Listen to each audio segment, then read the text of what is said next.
warahmatullahi wabarakatuh. Kembali berjumpa dengan saya, Hersbun Arif dari Forum News Network. Ketua Umum Partai Nasdem, Surya Paloh, akhirnya buka suara. Apa alasan dia memilih mendukung calon Presiden Anies Baswedan pada Pilpres 2024 dan bagaimana cara dia menghadapi tekanan terhadap sebagai konsekuensi dari pilihannya itu. Sebuah pilihan politik yang harus dia bayar mahal. Bukan hanya berdampak pada para petinggi partainya yang menghadapi konsekuensi hukum karena kasus korupsi, namun ini dampaknya juga secara personal, berbagai bisnisnya juga dipreteli satu persatu. Sebuah situasi yang disebutnya dengan istilah ditekan dan dijepit. Apakah Surya Paloh akan menyerah dan meninggalkan Anies? Itu yang paling banyak dipertanyakan oleh publik. Ternyata tidak. Kalau kita menyimak pidato Surya Paloh ya. Surya Paloh menyatakan akan terus berjuang kendati tantangan yang dia hadapi sangat besar. Surya Paloh sangat sadar perbedaan pilihan politik dia dengan Presiden Jokowi, yang ini figur yang sesungguhnya dia dukung sejak Pilpres 2014 itu, dampaknya sangat serius, bukan hanya terhadap Partai Nasdem yang susah payah dia bangun, tapi juga kepada dirinya secara personal. Surya Paloh menyampaikan sikapnya itu dalam sebuah orasi pada apel siaga perubahan yang dihelat di Gelora Bung Karno, Jakarta, itu hari Ahad 17 Juli 2023. Ini dilaksanakan bersamaan dengan ulang tahunnya yang ke-72. Surya Paloh mengawali orasinya dengan menggambarkan betapa negara Indonesia didirikan oleh para founding parent kita itu dilimpahi dengan berbagai sumber daya alam yang luar biasa, sangat indah, dan jumlah penduduknya juga sangat besar. Jadi jumlah penduduk salah satu dari 4 negara di dunia yang jumlah penduduknya sangat besar.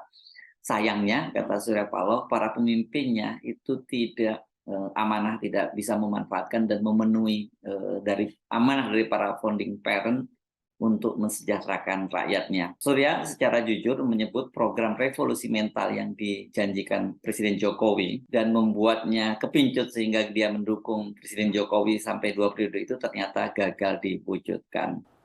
Apa yang masih menyebabkan kita belum bisa menyatakan negeri kita ini sudah sepantasnya menjadi negara superpower seperti negara-negara lain yang lebih hebat dibandingkan dengan apa yang kita miliki hari ini? Apa yang menyebabkan ini? Kenapa kita belum mampu mencapai tingkatan dan harapan seperti apa yang diharapkan oleh pendiri bangsa ini? Bukan karena kita negara yang kurang luas, bukan karena negara kita kurang kaya, bukan karena jumlah penduduk kita kurang besar, bukan karena kontur struktur tanah kita kurang subur. Semuanya kita miliki. Tapi satu hal yang menjadi masalah besar bagi kita sebagai satu bangsa.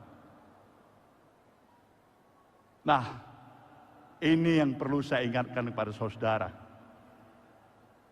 Bahwasanya pikiran, gerakan perubahan yang juga sejalan dengan apa yang pernah dikonstatir oleh Presiden Jokowi untuk melaksanakan revolusi mental adalah sebenarnya identik dengan misi gerakan perubahan kita. Senafas, sebangun, sejalan.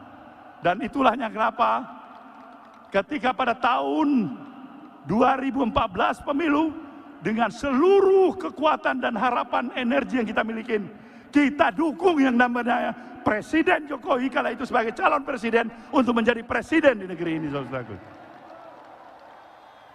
Kita memberikan dukungannya secara totalitas. Kenapa? Karena kita mempunyai keyakinan dengan konsepsi, gagasan, dan pemikiran yang sama dengan apa yang kita miliki.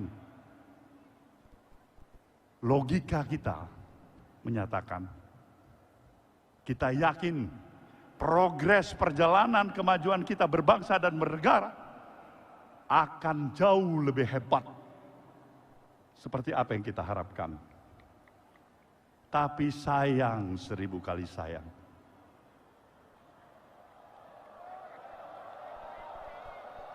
sayang, 1000 kali sayang, harapan belum menjadi kenyataan. Gagalnya revolusi mental Presiden Jokowi itu dalam penilaian Surya Paloh menyebabkan karakter bangsa ini berubah menjadi munafik gitu loh, kata dia. Itulah yang mendorong dia kemudian ingin melakukan perubahan. Apa yang harus berani kita nyatakan menjelang 78 tahun kemerdekaan bangsa yang kita miliki? Sebenarnya kita memahami bahwasanya kemerdekaan yang kita miliki ini bukanlah hanya pemberian atau hadiah yang kita peroleh dari para kaum penjajah. Para kader Partai Nasdem, perlu saya ingatkan, kita pernah mengalami sedikit-dikitnya 3,5 abad sebagai bangsa yang terjajah. Dan konsekuensi sebagai bangsa yang terjajah adalah derita, penghinaan, kesedihan, kesusahan, dan kehilangan harkat dan martabat. Itulah nasib sebagai bangsa yang terjajah. Tapi dengan seluruh daya dan upaya para pemikir sekaligus para pejuang bangsa ini yang telah memberikan peran dan mengambil sikap dengan penuh keyakinan, memberikan pengorbanan harta, bahkan nyawa sekalipun, untuk membebaskan kita sebagai bangsa yang terjajah menjadi bangsa yang merdeka dan berdaulat. Kita wajib untuk tetap mengenang dan memberikan penghormatan kepada para pahlawan dan para pemikir bangsa ini yang memerdekakan bangsa kita dari kaum penjajah.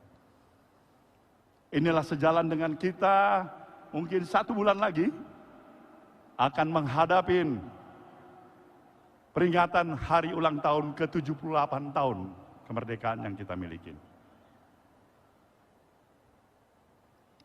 Sejujurnya, kita telah mengalami berbagai kemajuan dalam berbagai peranata kehidupan yang ada, dalam beberapa aspek kehidupan yang kita miliki. Tetapi apabila kita berani dan menempatkan pemikiran secara kritis, objektif, berdasarkan fakta yang ada, di tengah-tengah potret sosial kemasyarakatan yang ada pada hari ini. Saudara, para peserta apel siaga yang saya banggakan, Indonesia yang kita kenal sebagai satu bangsa yang memiliki sifat dan nilai-nilai values keindonesiaan yang seutuhnya. Bangsa yang penuh dengan ramah tamah, sopan santun, mengenal tempo selero, ajas kepantasan, kepatutan, budaya malu, penuh dengan spirit kegotong royongan. Hari ini kita sudah hampir sulit untuk menemukan karakter sejatinya bangsa Indonesia seperti apa yang kita kenal seperti itu. Bangsa kita telah berubah. Hari ini dari semangat yang penuh dengan rasa kegotong royongan dan kebersamaan, semangat kekitaan, berubah menjadi bangsa dengan semangat keakuan individualistik yang menghargai nilai-nilai transaksional, materialistik, yang serba pragmatis. Dan itulah Indonesia hari ini. Kita terjebak pada pragmatisme, kita terjebak dari sikap yang penuh keterus-terangan, menjadi bangsa yang penuh dengan kepura-puraan atau munafik. Dan itulah kita, Indonesia hari ini. Nah, inilah yang menjadi dasar filosofis pemikiran. Kenapa kita harus melakukan gerakan perubahan untuk melakukan perubahan yang berarti dan mendasar dalam perjalanan kehidupan kita berbangsa dan bernegara. Kita sayang pada bangsa ini. Kita sayang kepada para pemimpin yang ada di negeri ini. Kita punya komitmen moral untuk keberhasilan pemimpin yang kita dukung dan usung menjadi presiden negeri ini. Tapi bisa saja niat baik akan diartikan dengan penuh kesalahpahaman dan salah pengertian. Dan kita terima itu, saudaraku semuanya. Tapi bukan berarti kalau memang niat baik, kesalahpahaman, salah pengertian, kemudian kita merasa terjepit, tertekan, tertindas, terhalangin, kemudian kita menyerah. Kemudian kita menyerah. Kemudian kita menyerah. Bukan. Kita katakan, insya Allah kita belum menyerah.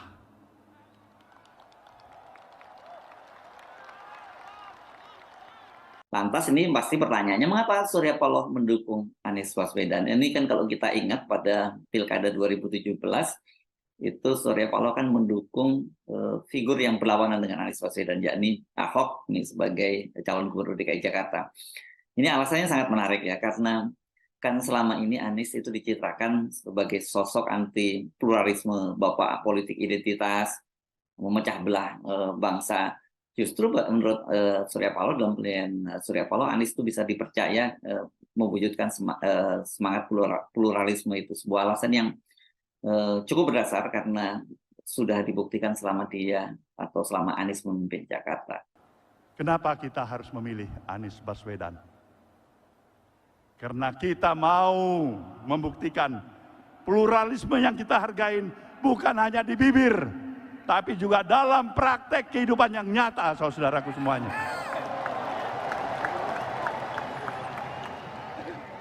Pemikiran-pemikiran yang dinamis, moderat, dan penuh dengan konsistensi pemikiran dalam rasa membangun ke-Indonesiaan yang seutuhnya. Wajib terus-menerus kita perjuangkan. Dari statement Surya Paloh tadi, dari orasinya tadi, kita mendapat gambaran bagaimana sikap Surya Paloh menghadapi tekanan karena mendukung Anies Baswedan dalam Pilpres 2024. Banyak sekali yang khawatir Surya Paloh itu akan menyerah karena ditekan oleh Jokowi ya. Namun lewat orasinya kemarin sangat jelas bahwa Surya itu dia tegas tidak akan menyerah. Surya Paloh juga mewanti-wanti agar para penyelenggara pemilu itu netral sehingga tidak makin membuat bangsa ini terpecah belah. Maka dalam kesiapan kita menghadapi pemilu pada 2024 yang akan datang, saya ingin menyerukan dari tempat ini kepada para penyelenggara dan pengawas pemilu untuk melaksanakan tugas sebagaimana yang diamanahkan secara profesional dan bermoral, terlepas dari semua intervensi kepentingan, dan tetaplah tegak lurus pada nilai kejujuran dan keadilan. Kita memerlukan pemilu yang seperti itu. Tidak ada gunanya pemilu kita laksanakan kalau pemilu itu berakibatkan kepada perpecahan daripada anak bangsa ini. Musuh kita bersama bukanlah musuh di antara kita satu sama lain. Bukan musuh atas dasar perbedaan agama, perbedaan partai politik. Tapi musuh kita adalah kebodohan, ketidakadilan. Inilah musuh bersama kita dalam kehidupan kita berbangsa dan bernegara. Maka pada saudara semuanya, keluarga besar Partai Nasdem, dari struktur wilayah, daerah, cabang, kemudian DPRD, saya nyatakan penghormatan dan penghargaan saya yang setinggi-tingginya. Saudara telah menunjukkan komitmen jati diri saudara untuk hadir dengan pengorbanan yang ada ke Jakarta dari berbagai wilayah di Nusantara ini, demi menyatakan saudara masih ada sebagai kader partai ini. Saya amat berbesar hati dan berbangga hati sebagai pimpinan saudara. Sampaikan salam perjuangan saya kepada seluruh keluarga besar kita di kampung halaman. Kepada para seluruh konstituen kita. Katakan, insya Allah, di diri dan hati kita ini, berbagai tantangan halaman yang kita hadapin. Tapi dengan tekad dan niat baik yang ada, kita akan tetap menjadi Spartan yang tangguh untuk menghadapi itu. Kita harus berani menyatakan, kalau takut dilanda ombak, janganlah pernah berumah di tepi pantai. Inilah kita Nasdem, saudaraku semuanya. Maka untuk itulah, di akhir untuk pidato saya ini, sebuah pantun dari Pulau Sumatera di wilayah timur, saya utarakan pada saudara. Pulau Pandan, jauh di tengah. Cakep. Di balik pulau, si angsa dua. Hancurlah badan dikandung tanah, budi yang baik kan dikenang jua. Selamatlah berjuang saudaraku semuanya. Semoga jalan perjuangan kita tetap di jalan yang diridhoin oleh Allah Subhanahu wa taala. Terima kasih. Wabillahi taufiq wal hidayah. Wassalamualaikum warahmatullahi wabarakatuh.